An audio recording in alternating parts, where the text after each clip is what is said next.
everyone, welcome back to Primetime Crisis. Time for some more Gotham. I am Captain Logan. And I am Eric. This week on Gotham, it's Execution. The Executioner. Executioner, is that the Executioner? The Executioner. I was just thinking, well, there's attempted executions and those. Boy, will their face be red when the Bradley Cooper film The Executioner comes out next year. Is that a thing? The year after that. Yeah, it's I'll explain The Executioner to you later. I was looking at that when we started and thinking, how is this not already an episode title of this show? It seemed like I was like, I thought it was, and then it wasn't. No, that was The Electrocutioner. I don't think he got an episode title, did he? I don't think so. But yeah, so the very beginning of this episode, we always watch these with subtitles just in case we miss dialogue, especially because we're watching together and occasionally we'll say something while we're watching. And Eric pointed out an amusing subtitle because we paused it for whatever reason. And what was it? It was really funny. It sums up the whole show. It was previously on Gotham. No, I've forgotten. It's previously on Gotham. Watch out! With exclamation point. Screams. That's Gotham in a nutshell. In a nutshell. So now that we've given you a synopsis for this episode, we can go ahead and move right on. And the entire series up to this point. So I had a really good time with this episode. Me too. I still cannot believe how much I'm enjoying the show and how consistent the quality has been this season. I want to start with... I'm always talking about how great the show looks. I want to know where they shoot some of this. Because there's like a back alley shot that's just killer. Like, we go to a warehouse that doesn't look like we go to warehouses all the time in TV. Yeah. This looks distinct. Mm-hmm. I don't know how much of this show is built and how much of it is on location shooting, and I've never really looked into where this is made. I wish I had thought, I don't know I was going to make this point. I wish I had thought to look it up I'm sure it's not Vancouver beforehand, but if it is, that's amazing. No, if this show is shot in Vancouver, that's astounding. Yeah. Because everything's shot in Vancouver. But their Gotham is, I'll use your word, incredibly distinct, and it always looks... it always looks really consistent, and it always looks, as we keep saying, completely out of time. And this world is all its own. And now that I'm not frustrated with the monotony of the plotting like I was last year, I'm able to enjoy that more. Yeah. And so I'm enjoying being able to lead with that point, and it not being the one positive thing I have to say. I want to start not on the main plot, because I think we're going to have a lot to say about all of that. Yeah. Let's start with the Bruce, Selena... Poison Ivy stuff. First of all, that new actress is quite good. She's great. She's probably like 20. Mm-hmm. But she's playing like 12, and it works really well. It feels like the same character we've been following, except she's changed because she grew up physically, and she's realizing all these things her feminine wiles can get her. But then in this episode, there are consequences to those actions, and so she looks like she's gonna maybe mature in some way. It's gonna be interesting to see if she ends up going a full-blown supervillain in this show. I kind of see a Gotham City Sirens thing happening. Maybe.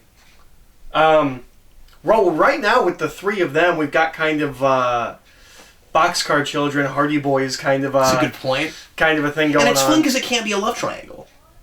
Well, it could. But in this show, it can. I mean, like now she's physically much older. They won't go there. I kind of appreciate that. Well, she was too young for him. Now she's too old for him. They're not going to do that.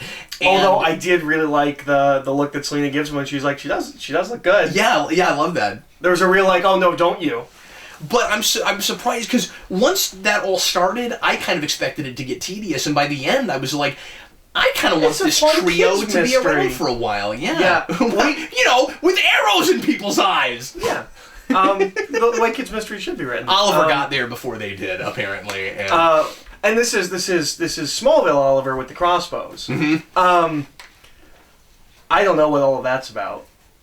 I don't either. I guess we'll find out. Something Wayne murders, something. I'm assuming something to do with Court of Owls. Yeah. But it would be weird. That is one complaint I have, that I felt like Gotham does tend to do this. We're even with better scripts, we're still doing It would that be incredibly thing coincidental. where we are. Well, what I was going to say is, we're not given enough for me, if I wasn't, like, trying to remember things to make a show, to even remember that was a mystery for next week. Like, that's the problem I have with it, where you'd get into the next episode and potentially be like, oh yeah, that whole thing, because they don't give us enough to even guess at it. Yeah. Like, it's just, okay, dudes in masks running around trying to find this key. One thing I'll give the key thing, though, I said this to you while we were watching it, is Selena takes the necklace and is frustrated and throws it, and it breaks, and they find out that the key's there. And we do this kind of thing in TV all the time, especially in Gotham, where you have to have some kind of contrivance to move the story along. So we discover a thing in some kind of a really forced way, and I actually bought her throwing it there. Yeah, no, I was really impressed with that. Yeah, it felt really natural. Because it's obvious that was done for that reason, but I also thought she would do that. I'm impressed. And the jokes around it with the money and Poison Ivy they really work. Yeah. Where Bruce is, because she won't give up this necklace. She stole it off this guy, and now people are trying to murder her. And she won't give up this necklace because it's really valuable. And Bruce goes, okay, well, I have money, I'll buy it off of you. And she goes, okay, but only for $1,000. She does the, what's the... Dr. Evil? I couldn't think of him. Yeah, the Dr. Evil thing. She's like, $1,000! And I loved her line delivery. And then later on, she does it again when she's like, when Selena breaks it, she goes, that's worth $5,000! Yeah, she has no understanding of money. Yeah, she's great. I'm really impressed with the line delivery. It seems clear to me that they made the same... the same decision I did, or they came to the same conclusion I did about the previous actress, where they're like, oh, she's not great.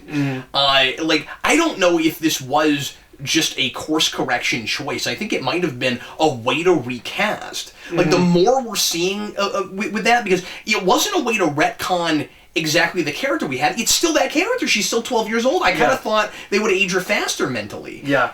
And just kind of sweep it under the rug, and that's not what they're doing. And you pointed out last week that there hasn't been any significant change in producer or writing team or showrunner. Yeah, I finally looked it up. We spent like all season being like, we should look this up. You finally did, and so it made me so like, because originally I thought, the story quality has got to be better because something changed there, and she must have been replaced because somebody decided they had a better idea. And I wonder if it wasn't just... Can you come up with an idea to replace her? Yeah, without just... Because this is not a show where we've replaced any actors, and so they're probably thinking, well, it would be really weird to find some other 12-year-old girl, 13-year-old, wherever we are now, girl to play her. So we need a story way to do it. Because at first I thought that was such a dumb idea, and now I'm in the show and I'm kind of okay with it. I really like it. It's really fun. The show has gotten to a point now. We're watching 3 unconnected television shows. We are watching the Riddler and Penguin Hour. If this continues on self-contained, like the Riddler sitcoms, and one of them, okay, one of them is an American sitcom, one of them is a British sitcom, and the third one is I don't even want to say police procedural, because it's a procedural. It's more violent than that. Yeah, it's a dysfunctional thing, but it's like The Shield, But yeah, if this continues on self-contained, we're watching 3 shows in one show. Yeah. You're getting more for your money with Gotham. My hope, of course, is that starts to converge at some point a little bit more. We need Gordon to get involved with whatever the Penguin is doing. But he's not doing anything. That's the problem. Is that, and that's so funny. He's played as one of the protagonists right now. Yeah. He's not even a villain. He's still murdering people, but I think we're supposed to be watching Penguin and Ed the same way you were supposed to watch Lex Luthor in Smallville. Like, they're... right now, anyway. Yeah. They're the protagonists of their own story right now. And it's a great story. I don't want to go that far, but it's fun. I am liking that more than I was. I kind of wanted Isabella to be alive just because I thought that would be kind of amusing. But after the crash with the train, at the same time, I'm kudos to them for not stringing us along with that forever. Yeah, she was only there about 3 or 4 episodes.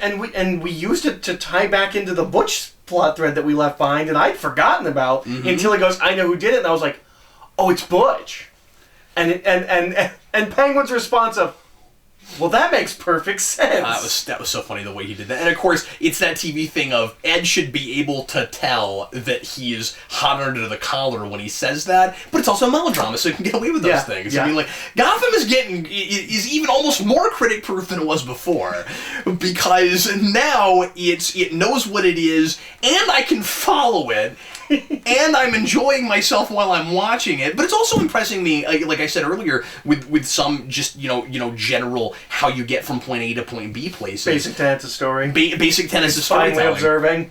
No, I really appreciate it for that. And and basic tenets, I guess, of melodramatic storytelling, because it is a melodrama. I just feel like and I know we've been saying this, but like as much as ever, it totally knows what it is. Oh yeah, it's real self-aware, especially with that ending. Yeah, they know just what they're making when he goes guilty, and that looked amazing. Yeah. But the CG of going through Arkham and going through the building, that all looked really good, I thought. Yeah. For television. Yeah, for television. It might not look great on IMAX, but he's referring to the fact that the new Inhuman show is supposed to be shot entirely on IMAX cameras, and we don't know why that is. And beamed directly to your normal-sized television. Yeah, exactly. But anyway, we digress. I think some of the reason that the CG integrates as well in this show as it does. I don't mean to talk so much about it's because the show's so stylized. So stylized, yeah. Yeah. Well, maybe we've talked about that a little bit, but we put smoke on everything. Yeah. And so we have talked about that for the them. big city shots. Yeah. But that shot of him in the straitjacket at the end, I thought looked just. Yeah. Just, I was waiting for him to turn around and have something different. He doesn't. He's just like ooga booga. Guilty. I mean, that would have been a less cliche line, really. But yeah, I kind of expected him to get some kind of a supervillain moniker. Yeah. Like the Executioner. Yeah, or something. Yeah. But somebody last week suggested Lockup. You suggested Lockup, which I brought up this episode while we were watching this. I was like, oh yeah, I guess he could be Lockup. That's definitely not the last we've seen of him. They kept him alive. He's not dead. Put him in Arkham. That's a thing this season, is that we're finding ways to write out characters for a minute, but we're not killing off anybody, and I'm kind of surprised by that. Well, major characters. I mean, except for Isabella. Yeah, but like. Okay, yeah, we did that. The archy characters. And characters that you expected to lose a season ago is what I'm talking about. Yeah. We've had a lot of that. You didn't think Lee would be a regular this season. She is. She is. They had they wrote her out and they brought her right back. Like I was going to say, they had every back door. There wasn't even a back door. They just brought her back. Right back. Yeah, they didn't have to do that. It was an episode. She's back. Barnes, I thought we were going to lose last season. You thought he was dead. We've talked about this. Yep. And he's not dead right now. I thought Butch might have gone 3 episodes ago. He's still around. We're keeping everybody, but how impressive is the juggling act right now? It's really impressive. And we haven't had Bruce and Selena for 2 episodes. They're back. But I don't feel like I'm missing anything. Yeah, I don't feel like I missed a step. And there is being gone 4 episodes worked okay. Well, I know what you're gonna say, but forgetting, and I'll let you make your point. I won't make it for you, but forgetting the thing that you're about to say, I don't feel like I needed to see her doing whatever she was doing behind the scenes so much. What I mean is, at least the way in which she is kind of evolved a little bit. I don't know that I had to see that. I kind of buy that off screen. No, I buy that entirely. Yeah. Like, the arc that she's kind of had. That works off screen. What does not work off screen is that she's now a biochemist who can make whatever the perfume that she made is out of plants. She's like, I always loved plants. Turns out I know how to do things. And she puts on this perfume that is almost like fear toxin. Like the guy starts like hallucinating. Yeah. And then she can make him do whatever she wants. And are we going to do something with that Mad Hatter? Because that's kind of Mad Hatter's power. Yeah, maybe. Maybe they hook up because they're both kind of children in the head. Well, and also, and this is going to sound awful, but thing for little girls. Mad Hatter and his thing with his sister. Yeah. I kind of see something disturbing coming from that. Because this season has been all about mind control. So you can't tell me that's not on purpose. Yeah. And maybe they thought that, maybe part of the reason they chose this moment in time to recast Poison Ivy is they noticed, they realized that if they're thinking this far ahead, you know what though, it does feel like they've got forethought right now. No, it does. In a way they've never had. It does. Like, it used to feel very scene by scene plotted. I don't feel like that right now. So I'm thinking maybe they noticed that correlation in abilities, because it is weird because it feels like Fear Toxin. We've had Fear Toxin in this show, but it's visualized like Fear Toxin. Yeah, but it is what Poison Ivy's toxin when she kisses you does. Mm-hmm. Besides the visual component. Yeah, I mean it is what that does. Yeah, but it's weird that this little girl who grows plants... Oh, no, I'm with you. I agree with that. ...can all of a sudden... Sorry, I just thought of that make correlation. Stuff. I hadn't thought of that. But yeah, you're absolutely right. It's silly that she can... The thing is, her thing with plants kind of came from nowhere before, if memory serves. I don't remember. She just always liked plants. Yeah. She wasn't making anything. She's still breaking vases over people's heads. Is she a murderer or not? It doesn't seem like... It seems like she just knocks them out and then leaves, based on the one person we saw this episode. Yeah, I thought she was killing people. But I guess she's not. And of course, it would be awkward to have Bruce Wayne palling around with her if she was murdering people. I think that might be a thing they went back on. I think it's possible they decided retroactively... Yeah. Oh, because I thought he had blood on his face, but maybe I'm right. Like the first guy that she hit with the plant. Remember, we thought it was weird that Poison Ivy would be obsessed with plants and she would use a plant. Yeah, yeah. But anyway, I think they might have gone back on that. Yeah. I guess we'll see. Yeah. It's sometimes hard to tell. Sometimes it's like, oh, they went back on that, and then like next episode, like Bruce is like, "You've been killing people." Yeah. So like it's hard. Sometimes it's hard to tell things like that in the show. Yeah, wouldn't put that past this show. Because there was something where we were like, oh, I guess we're not doing that, and then the next episode we're like, oh no, they're doing that. Okay, they remembered. So the A plot of this episode, I think, it is. It's hard to tell. Well, whatever the titular plot of this episode. Rule of thumb is that the only character that is always in the show is Gordon. There's never an episode he's not in. I'm almost positive about that. I think you're right. So Gordon's story is always the A story. He's the protagonist with a capital P. Mm-hmm. We have an ensemble cast in the show, and they get their own arcs, and they can, if we decide to do real actual character arcs, they can have those, which we've been doing. But I would make the argument that the structure of this show is Gordon's story is always the A plot. Yeah, I don't feel like it's always the A plot though. I think they think it is, though. I think it's supposed to be. I think this season it certainly has been. No, definitely this season. And I'm mostly just saying right now, but like Gordon, because I mean, before is what I mean. Last season is so all over the place. I don't think they knew exactly what they were doing in places, but this season we've really sobered up. So Gordon is Gordon. They're trying to take through a real hero's journey. They're trying to make him face up to actually murdering somebody last year. Well, and they are fixing what I said could not be fixed, and this episode goes a long way. Well, the thing that I loved about this episode was that they wouldn't have done this last season, or maybe even not even in season 1. They kind of fix him, and then they immediately make him face like the decision that he made to come back. Like it's very clear he's inspired by Barnes. He wants to be like Barnes. And the minute he comes back and is like, all right, I'm going to try and be like Barnes, is the moment that Barnes flips. Yeah. And he's seeing a mirror of that. And he's not, like, he's doing some genuinely, like, good acting in that final scene where he shoots Barnes. He's really uncomfortable with all of this. Yeah. And it hurts his feelings because he doesn't want to be the murderer anymore, and that doesn't make him a murderer. That's the righteous kill. That's the self-defense. You have to. He was a cop in that moment. Yeah. I think the line "I decide who I am" is really important. That's a giant turning point for him. He's had an identity crisis. These last few episodes have been all about him trying to figure out what Mad Hatter is talking about, because there's maybe a grain of truth to that, and his is trying to decide who he is, or like who he thinks he's supposed to be, and now it's, I have decided. This is who I'm going to be. This is who I am. Yeah. The stuff with Gordon in this episode is really good. I think it really works. But I said it could not be salvaged, and they have salvaged it. I mean, I don't love the idea, of course, moving forward, that we have a Gordon that had this much of a dark past. But this Gotham is worse than any Gotham we've ever seen. Or at least they sure do a good job of making the argument. In a cartoony way. No, certainly in a cartoony way, yeah. But the idea that, he had to plunge to hell and come back, and now he can be the person that he was trying to be when he was wet behind the ears and he wasn't ready for all of this. And it really did suck him under.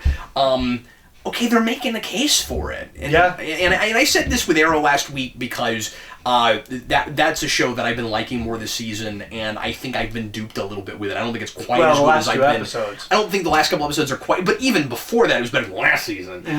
But I'll just straight up and say that. But what I was going to say is, I think I have been duped a little with that show. I really want to think I'm not drinking Kool-Aid with this show. I really think it is. It's so hard to tell. It kind of is. Yeah. I feel manipulated, friends. I don't feel manipulated. I just feel like television in general right now.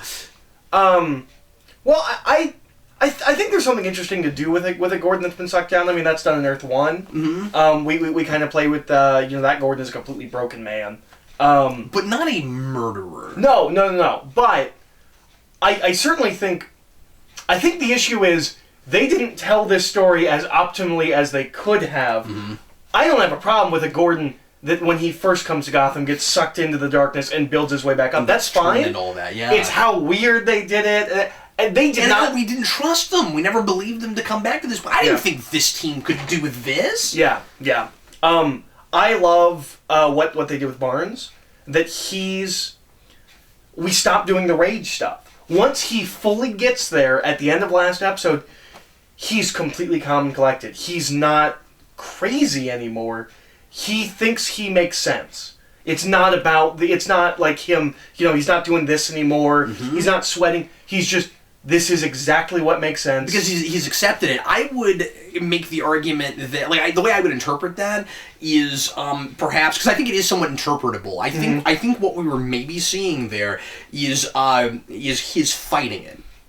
And now he's not fighting it anymore. Yeah. I thought they did stuff. I feel like what was done with him was really kind of basic and almost like a generic TV plotline.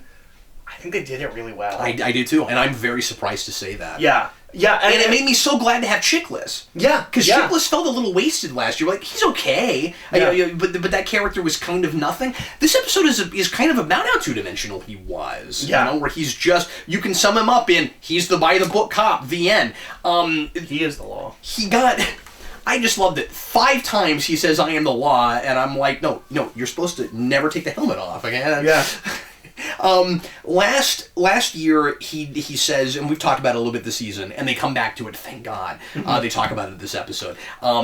Where the one thing that I thought made him where he had potential to get really interesting, and that was when last season he says it's not about a moral code, it's about the law. He just lives by the letter of the law, and he doesn't even really think about the morality of it. He intentionally makes himself that simplified, and I don't think, and I'm surprised I'm saying this, I kind of want to see the blood work its way on other people. Because I want to know what it does to other people. I don't think it's generic. I think it affects different people differently. And I think that he becomes that, and it actually informs his character. It actually tells us, or if it doesn't tell us anything new, it personifies it to the max, and it tells you why that's kind of scary. Like, right? Like, they've really paid that off. Like Jim Gordon is trying to be a man of moral principles, and he's looking at a mirror of the simplification of just being about the law. And again, that's interesting in a Batman thing, because Batman thinks that there's a line he has to cross. Well, it's the idea of like bringing your inner darkness to the surface. We tell a lot of stories about, and I'm sure in the real world, where cops have this dark place that they keep inside them, where they put how they deal with all of the awfulness they see and what and when people get off that they know are guilty, things like that, and they just kind of keep it bottled up inside them. It's why you get a lot of stories about alcoholic cops that beat their wives, things like that. It's just they're constantly dealing with this darkness, and they don't have any place to put it. Yeah, they need an outlet. And this is letting all of that out of him. He's they say he's been a by the book cop for 20 years, like he's never stepped out of line. And this is all of that coming out. Really glad they didn't have him get pushed to the edge in some other way before this, because this doesn't work if that ever happens. Yeah. He is not just it's not just a matter of substance. It's not just a Smallville somebody being something they're not kind of generic plot, and I really thought that's what we were looking at. Yeah. And by the end of it, it's specific to this guy. And so he really can't be held fully accountable for what he's doing. It's a tragic story. Like, you kind of feel bad for him at the end. Like, he's turned into a Batman villain. Yeah. He's not himself, but even if I would imagine what they'll probably do with him down the road is, like, either the blood stays in his system, or it works its way out, and he's too far gone. Yeah. And he stays that way. Or he's, like, racked with guilt and chooses to, like, stay in prison or something like that? Oh, I don't think so, because at the end of this, it's all guilty. I think he stays that way. I think when he gets out, he wants to punish everybody. Oh, you think if the blood was out of his system, he's still he crazy? Stays this way. I think maybe what they'll do is he's too far gone, and he's turned into a Batman villain. He's psychotic now. I thought all the exchanges back and forth with him and Gordon were really good. And I was impressed with, because sometimes this doesn't work, right? Where you have a fight, you have an argument, you have a fight, and then the argument continues and is going in a different direction. They nailed that. I even the riding in the car, which is shot like a 70s TV show, which I thought was kind of cool. It looked really good. But when they're riding in the car and they're kind of joking back and forth, but it's really uncomfortable. Even that I thought was well written and well acted, and was the characters. I thought they did a great job, and I'm glad it's finished this episode, because it would have been annoying if it was stretched over a couple episodes of them trying to read each other and figuring out what the other one, like when he comes in the office and asks Gordon, "Did he say anything to you? Didn't he ID the murderer?" And Gordon's like, "No, it's two guys trying to read each other." I thought they did a really good job of that. There's a game of chess being played there. Yeah. The thing I was really impressed with is when he flips the numbers of the streets, it really is that? What do you mean? Because I thought he was taking him someplace to kill him. Right. And they actually go to the guy that he's saying he's going to take him to. Yeah, he just made a mistake. I think it was an intentional mistake to throw him off, though. Oh. And he says, "Oh, honest mistake." Now, I think he did that on purpose. And that might have been a little bit... He says 133rd and 6th, and it's 136th and 3rd. That might have been just teasing the audience. And so that's not great if that's all it is. But I was impressed that they get there and they actually go to the guy that he says they're going to. Because the informant. Because I thought he was just taking him somewhere to shoot him in the head. Well, and I like that when he does pull the gun on Gordon, it is not... He's not judging Gordon for the things he did previously. And that's what I thought it was going to be. He offers him... Which would have been the Season 2 thing to do. Yeah. He offers him to come to his side. Like, no, look, this makes sense. This city is more corrupt than any other city. This is what it needs. Don't you see that? Do what I'm doing. He's trying to recruit him. He's trying to overtake the GCPD, basically. Yeah. Eventually, I would imagine, would be where his thought process would go. Yeah. Sorry, I'm caught in this thing with how the streets are wrong, and I don't actually think it makes sense. Okay. So it's a grid system, right? It'd be the other side of the city. Well, if you're going down 133rd, or if you're going down 3rd... How much farther do they drive is my first question, because he says you passed it. Okay, so... Why are we going in this... Okay, if we passed it, why are we going this way in the first place unless the GCPD is on the farthest side of town? Well, my immediate thought when because he says it's 133rd and 6th... I'm sorry, it's 136th and 3rd. 3rd, yeah. My immediate thought was like, okay, so it's 3 streets up. Oh, okay. But it can't be 3 streets up because that would be it would be 3 streets up on 3rd. He would have to go over to 6th. Yeah. That's weird. It's kind of fun, but not everything is a grid system. There are cities that aren't remotely built on a grid, and I could see Gotham being one of those really weird, windy cities that's not built on a grid. After all, it is 2 numbered streets crossing. That immediately makes makes you think it's probably not a grid. You're right. But yeah, that was a weird tangent. When you were talking about they're sitting in the car and it looking like it's shot like a 70s thing, I might be reaching when I say this, but might that be an intentional callback and kind of again mirror of the conversation in his delusion car? That he has with his dad, because these are both men that he looks up to and that he wants to be like, and Barnes has flipped his lid now. No, I'm almost sure you're right. That's probably is. I bet you if we went back to that scene, it's probably shot similarly. I wouldn't be surprised if it was shot similarly. So that's pretty cool. This show has not been that intelligent in the way it calls back to things, pace things off, that kind of thing. And it is now. Now, I do have to complain, because it's unusual, even this season, for me to have so much of nothing but nice things to say about the show. I do have to say, couple of scenes built real hard on convenience, and both of them have to do with Gordon getting away from Barnes shooting him both times. Wait, what's the second one? The second one is Bullock just happens to pull up right at that moment and talks in the megaphone.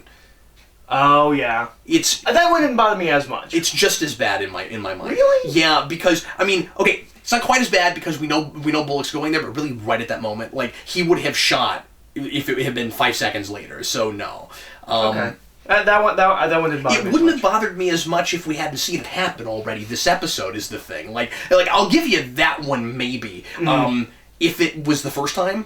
But you've already relied on that, and the first time is obnoxious. I hate that. I like the first time. If because we talked about this while we were watching it. If my reading is right, and when he says to Barnes, because Barnes says, "Where do you stand?" and he says, "Against you." Against you. I want to read that as him accepting his fate, kind of being like, "Well, I'm going to stand for my principles." Yeah. I'm going to stand up for what I believe in, even if it means I get shot right here. I want to believe it's like that, and that Gordon does not have an out, but when an out presents itself, he's still smart enough to take it. That means, but that's also just survival instinct at that point. Yeah. I mean, I don't want to give it that much credit. I almost want to say that would have been a double beat. I don't think it's. Maybe I'm wrong. The thing is, at the end when he finally says, I decide who I am, it feels like a major opportunity for change taken, but then that moment was kind of already taken earlier. It's just in a different it's just in a different context where he thinks he's gonna die. So he's kind of already gotten to that place. But maybe that's okay. I don't know. Yeah. But I just don't like that guy comes in right then and is looking for the informant. Yeah. I don't like, especially because they've had this long conversation. Yeah. Well, and we did the TV thing where the second Gordon goes into Barnes' office is when Barnes comes back. Yeah. Which that one too. Which in my head I'm gonna write as Gordon doing that thing where it's like, all right, I gotta go in there. If I wait any longer, he's gonna come in. I can't go in now. You might come back. And it's 3 hours pass where he's psyching himself up to go. He finally goes in there, and it's 3 hours later, and Barnes came back. It's not the moment. He wasted so much time psyching himself up. That's why I want to believe this. This is the thing about plot convenience in stories. I probably sometimes come off like a convenience snob. You can't complain every single time a conversation gets interrupted by a phone call, or somebody walks in just as the two other hinges of the love triangle making out. When it happens all the time, it looks convenient. When it happens because these things in real life really do it. But here's the thing: what does that mean? If you do it once in a blue moon. what does that mean? The problem is someone is writing it, and then that's what gets complicated. Is you go, okay, you just had this person walk in here or do this thing here so that we could either get the drama rolling or we could get the story to the next place where it needed to go. But in real life, these things happen. Yeah, there's stuff that happens all the time. I've had days where I feel like every time I sit down to get to work, the phone rings. You know what I mean? Well, you do that in a TV show, and it feels like somebody's right. Well, sometimes your life feels like there's a script writer behind it. So how do you make it natural? It's tough. Well, and sometimes things happen. I've known people. I know people. It's probably happened to me. Where like when you tell someone a story, the person is like, if you wrote that, it would sound absurd. Yeah. There is no way anyone would believe that is something that could actually happen. That happens all the time. Yeah, the stranger than fiction thing. So yeah. I don't want to say that you can never do it, because things can look too squeaky clean too. You know, if conveniences have to occasionally happen, and then again with this show you run into that melodrama and I can't issue. So it's a little bit easier to sweep it under the rug some with this show, except that this particular episode is so well plotted otherwise that it becomes more glaring than it would have otherwise. Yeah. And you can't expect everything to be super aware of it like The Nice Guys. But that's a movie that's built on contrivances. Sure. Yeah. They have to happen in your story. It's just about, I don't know, like it has to not look cheap. Yeah. Whatever that means. Yeah. You know, and I think that's different, in case by case. I don't mean to harp on this too much. I'm self-conscious about this. I'm realizing that, especially talking about all these TV shows right now, I'm constantly complaining about plot conveniences, and they are a problem. But it's not a matter of checking off a list. It's case by case. Does it play in the moment? And at least for me personally, I thought the second one played better than the first one. Yeah, the more we're thinking about it, it plays better, but it was glaring because I'd already seen it, and that's irritating. Yeah. Anything else you wanted to bring up about this one?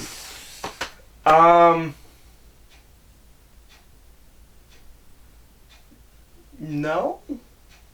Do you think they will finally wrap up the Wayne murder thing this season? I don't know. That seems to be what the Court of the Owls thing is about. Is maybe finally getting us past that. I'll make this is either a prediction or a thing I'm just kind of hoping happens. Will Harvey Dent ever come back? I don't have the answers to these questions. As young as he is, I want Bruce to go off and start training at the end of this season. Well, I think this show, the way that this show has gone, it makes complete sense to ship Bruce off to travel the world and train. That's what I think.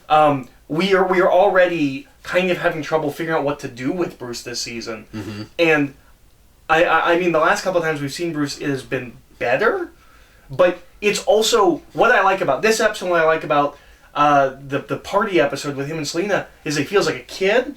That's not Batman stories. Yeah, he just feels like a human being, and I kind of enjoy that. And he's being an awkward teenager. I think he's going to get forced back on the path. I think the idea is right now he's exploring things and he's thinking maybe I don't want that life, and he's starting to accept things more. And Batman can't accept his parents' death. We can't have that. So once he figures out exactly what happened with all that and what the conspiracy is, and I don't love that it's a conspiracy, but we've known this forever.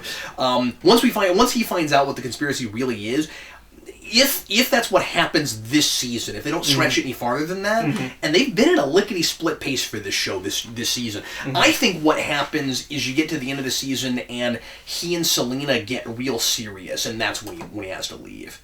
Yeah. And she's upset about it. Or they get real serious and something happens that, she leaves him. And he's like, I have nowhere to go anyway. Yeah. But...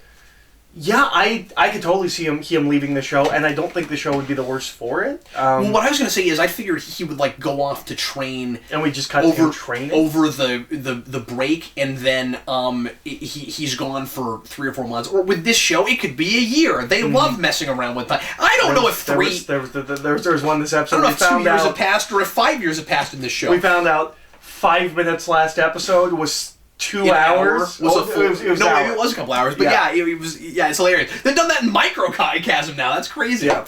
But no, a lot of people have said they'd like to see Bruce have a subplot where he's training and he's outside of Gotham. Yeah, I'm all for that. Yeah.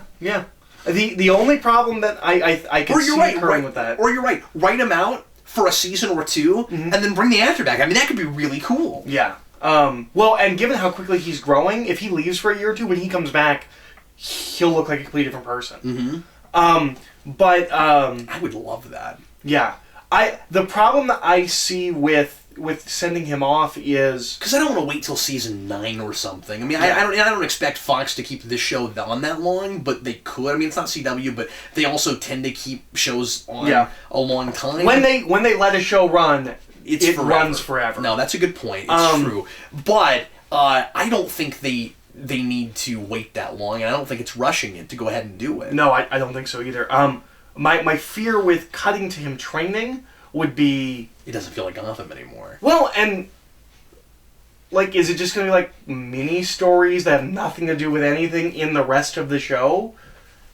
How do you keep it from feeling like Batman Begins stretched ad nauseum? Yeah, like, okay, so, like, let's say he goes to, like, a Buddhist temple where he's going to train, and then there's a murder there, and, like, he solves it, and that's, like, 4 episodes. It still has nothing to do with the rest. I mean, granted, we're watching 3 television shows at once right now, but even more so, it's got nothing to do with the rest of the show. Yeah, what kind of stories would you tell me? You wouldn't want him you wouldn't want to, and this is the lesson he learned this week. Like, they would want to tell a story. Mm-hmm. That's a good point. Yeah. So I don't know. I guess we'll see. But the little breadcrumbs they've laid so far toward actually Batman have been nothing. Like you know. What are you talking about? He saw a guy in a bat costume. He saw. But the point I'm making is the Batcave. I mean, like his father having a tiny nook in a cave. It was kind of and you remember that whole thing with like he breaks the computer and then he wants it fixed. Yeah. This is not that show now, and boy, if it ever is again, it's going to be really hard to keep following it. That's my worry right now, is that it dips back into that territory at some point, and I get real disinterested, because I've seen a taste of what the show can be. Yeah, no, that's fair. But right now it feels like... I mean, I liked the beginning of the show well enough, but it really felt like a beginning.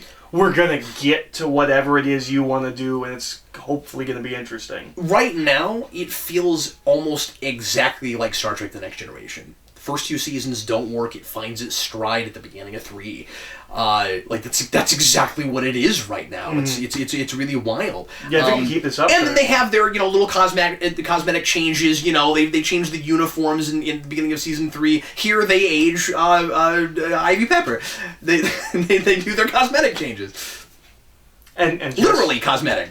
And just like Star Trek, whoever designed, purchased, or put on Marina Baccarin's dress needs to be fired and has no fashion sense. Oh boy, that was nuts. A whole week she had to think about taking that off. I was yelling at the yeah, and I mean, it's the same night in the show, I guess. But I mean, it could be 6 months later. Who knows what they show? I yelled at the screen, and I didn't mean this the way it sounds. Take the dress off! It's the ugliest thing imaginable. It's really bad. I don't think we mentioned it last week, but it's really bad. No, we didn't. It's really bad. She looks like somebody wrapped a Christmas present. Poorly. It looks like you wrapped a Christmas present. It looks like I wrapped her up as a Christmas present. I've not seen you wrapping, but you have told me it is bad. No, it's pretty bad. No, I'll accept that. No, it's totally cool. Just for that, you're getting that wrapping paper this year. Oh, I'm excited. I'm gonna wrap something girl shaped just so that I can make that. That's weird. Yeah, I'm not, because I don't know what the... Cat, did you give me a girl for Christmas? No, Eric, that's not how socialization works. Everybody, thanks always for watching. We sure appreciate it. I'm learning in the Logan household. I didn't realize he needed so much help. Anything else you want to talk about? No, I was ending the show, but... I'm good. Everybody, thanks a lot for watching. We sure appreciate it. We'll see you again next week with more Gotham Madness. I am Captain Logan. I'm Eric.